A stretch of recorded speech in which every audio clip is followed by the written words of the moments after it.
All right, so today we're going deep on interconnected timelines. Ooh, sounds intriguing. It is, and get this, it all comes from just one YouTube video. Just one, okay? Yep, a transcribed past life regression hypnosis session. Okay, interesting. Yeah, and the woman's name is Aneta, and let me tell you, her story's wild. Well, now I'm really curious. Lay it on me. What's so wild about it? So right away, the hypnotist says Aneta's energy is super interesting. What's he say about it?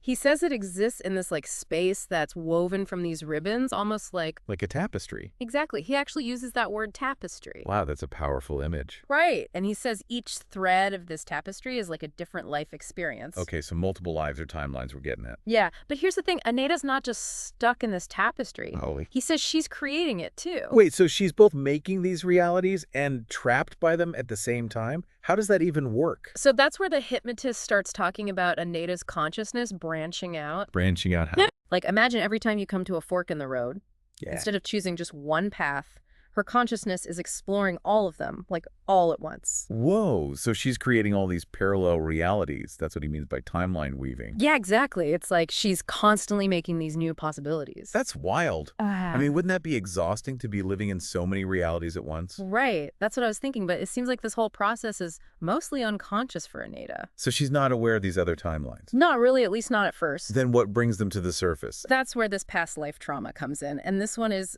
particularly rough. Oh no, what happened? So in this past life, Aneta was betrayed by her husband. Oof, that's never good. Nope. And it leads to a tragic end for her and her daughters, too. Oh, wow. Okay, so we've got betrayal, we've got tragedy, that's heavy stuff.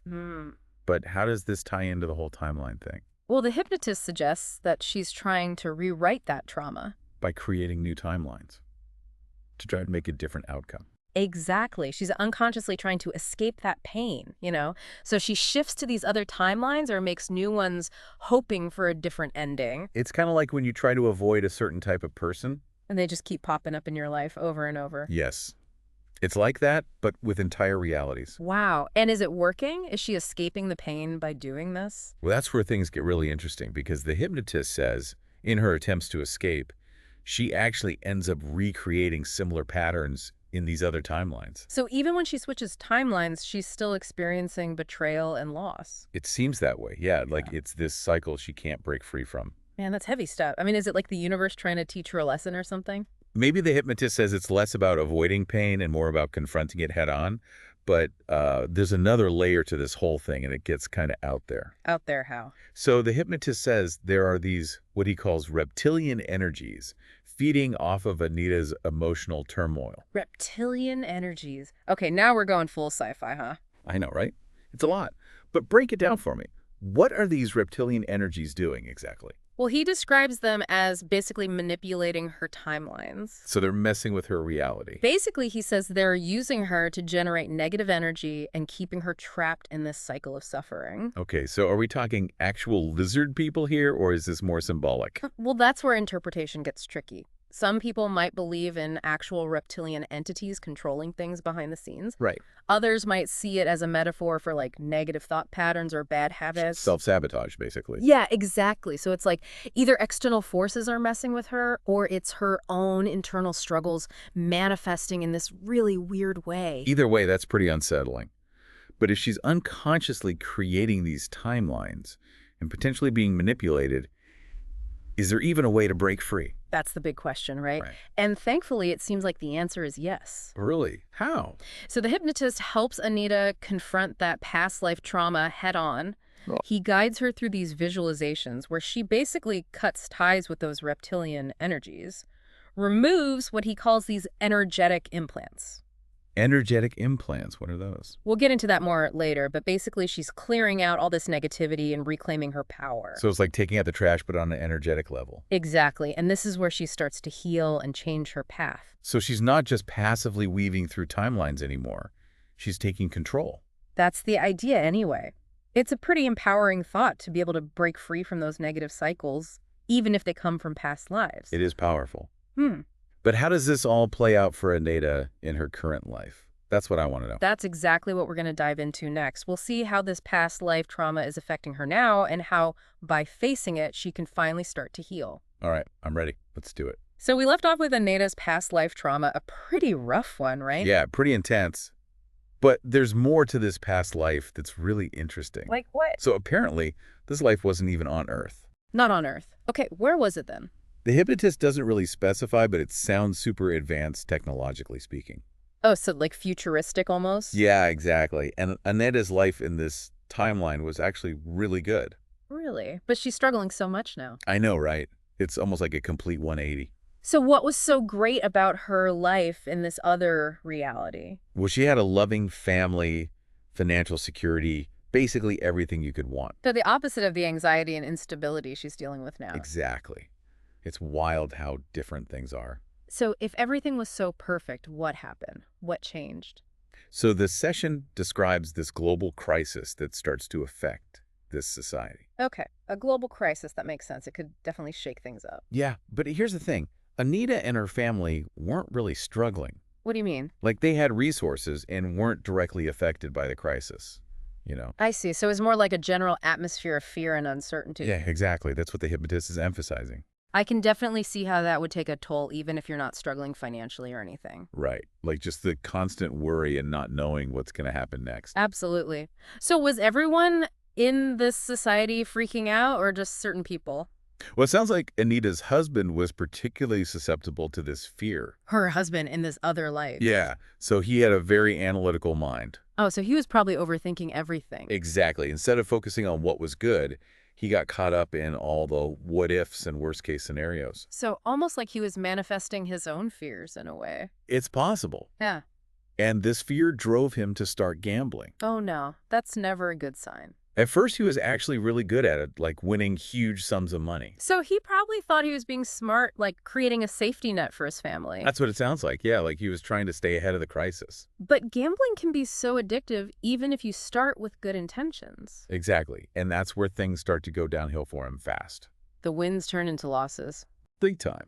And he just kept digging himself deeper into debt. Oh man, trying to chase those losses, that's a recipe for a disaster. Exactly. He became desperate to win back what he'd lost and started making really risky bets.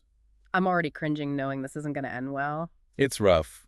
The hypnotist says he ended up gambling away his entire family. Wait, he gambled away his family? How is that even possible?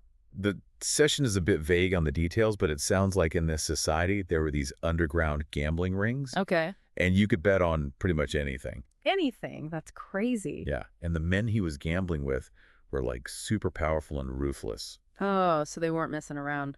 Not at all. When he couldn't pay up, they didn't hesitate to collect what they were owed. Okay, so what did they take? His house. Everything. The house, their possessions, and worst of all, his wife and daughters. He gambled away his own wife and kids. That's messed up. It's really dark. And the daughters were teenagers at this point, so imagine their terror. I can't even imagine. So what happened to them? To Aneta and her daughters? Well, those men stormed their home and took the daughters. Oh my God, that's awful. It gets worse. Aneta was imprisoned in the cellar of her own house. No way. They left her there to die. That's what it sounds like. They left her with no food, no water, nothing. Wow, that's just brutal. It's hard to even imagine the pain and fear she must have been going through. It's incredibly dark. But it's in these darkest moments that something really interesting happens. What do you mean? Aneta starts having these visions.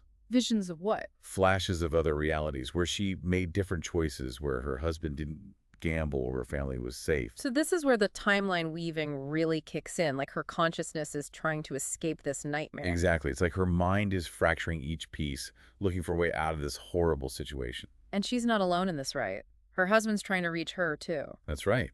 Even though he's dead, he's filled with remorse, and he's trying to connect with her from the afterlife. Whoa, so we've got Aneta creating new timelines, her dead husband trying to communicate, and these reptilian energies lurking in the background. It's a lot, right? A very chaotic situation. It's intense. And we have to remember, this is just one person's interpretation of what happened. It's important to keep in mind. We're working with a single source here, so who knows what really went down. True. But regardless of whether we believe in reptilian overlords or not, it's clear that Aneta is caught in this web of her own creation. Yeah, driven by trauma and this desperate need to escape the pain. It makes you think, right? Like, even when we think we're in control, there might be forces at play that we don't fully understand. Absolutely.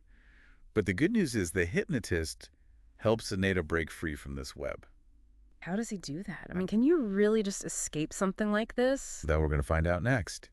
He takes her through all these visualizations and energetic clearings to help her confront her past and reclaim her power. Okay, I'm hooked. Let's hear it. Okay, so we've gone through this intense past life trauma, all these timelines, Aneta's weaving, but how does this all connect to her current life? That's what I was wondering. Right, like does any of this actually affect her now? Well, according to the hypnotist, it totally does, like big time. Really? In what ways? So for starters, Aneta has this history of job hopping. Job hopping, okay. Yeah, like she never stays anywhere too long, never really feels settled. That's interesting. It's like she's almost subconsciously sabotaging herself.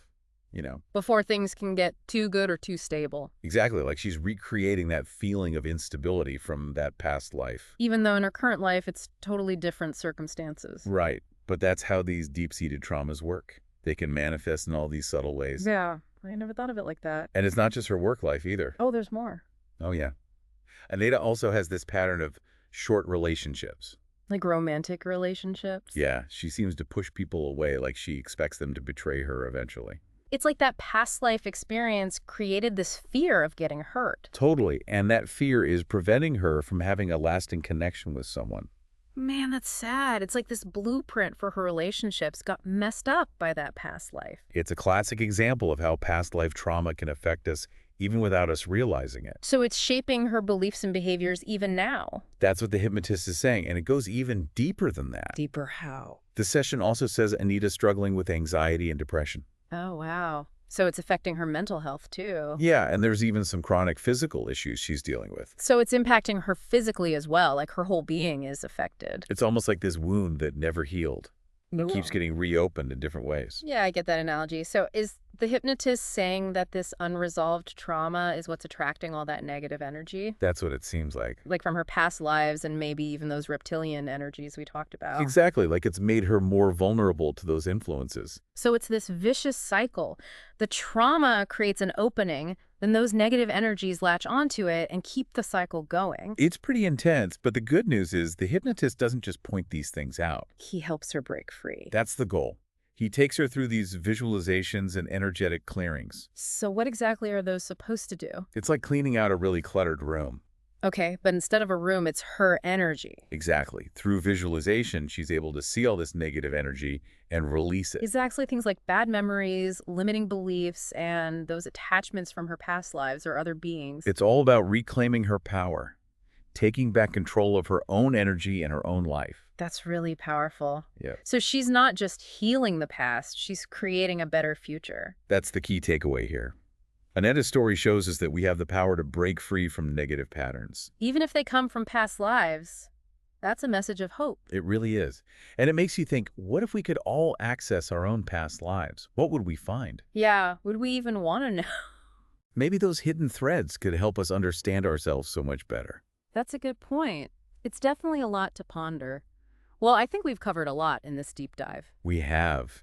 It's been a wild ride through Aneta's past lives and those interconnected timelines. Thanks for breaking it all down for us. It's been fascinating. It's been my pleasure. And for all of you listening out there, I hope this deep dive has given you something to think about, maybe even inspired you to explore your own hidden threads and the power of healing. Absolutely. Keep exploring, everyone. Until next time, stay curious.